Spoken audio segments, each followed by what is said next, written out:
வீட்டிலிருந்து ஒவ்வொரு மனிதனும் வெளியே வரும் பொழுது அவனை நோக்கி 2 சைத்தான் இருப்பார்களாம். தெரியுமா ஹதீஸ்? அல்லாஹ்வுடைய தூதர் ரசூல் ஸல்லல்லாஹு அலைஹி வஸல்லம் அவர்கள் சொன்னார்கள், ஒவ்வொரு மனிதனும் வீட்டிலிருந்து புறப்படும் பொழுது அவனுக்கு எதிரே 2 சைத்தான் நிற்பான். வீட்டில இருந்து வெளியே வந்த உடனே கையை பிடித்து யார் சீக்கிரம் அவனை வழிகெடுப்பது, அவனுடைய இபாதத்தை, அவனுடைய ஈமானை, அவனுடைய தக்குவாவை, அவனுடைய ஹிதாயத்தை இன்றைக்கு யார் வழிகெடுப்பது? போட்டி 2 சைத்தான்களுக்கு மத்தியில்.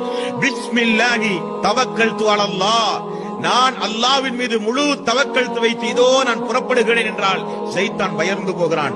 என்ன ஒரு அநியாயம் பார்த்தாயா, வீட்டிலிருந்து புறப்படும் பொழுதே அல்லாஹ்வின் மீது தவக்கல்து வைத்து புறப்படுகிறானே, இவனை நம்மால் ஒன்றும் செய்ய முடியாது, சைத்தான் புறங்காலிட்டு ஓடுவானாம்.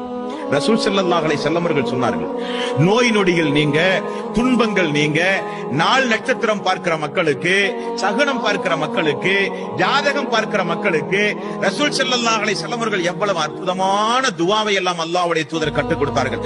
அல்லாஹும்ம லா யஅதி பில் ஹஸனாத்தி இல்லா அன்த, அல்லாஹும்ம லா யஅதி பில் ஹஸனாத்தி இல்லா அன்த வலா யத்ஃபஉ ஸய்யிஅத்தி இல்லா அன்த வலா ஹவ்ல வலா குவத்த இல்லா பில்லாஹ். யா அல்லாஹ், உன்னை அன்றி எனக்கு எந்த நன்மையும் நடக்காது, எனக்கு எந்த தீமையும் நடக்காது. என்ன துஆ!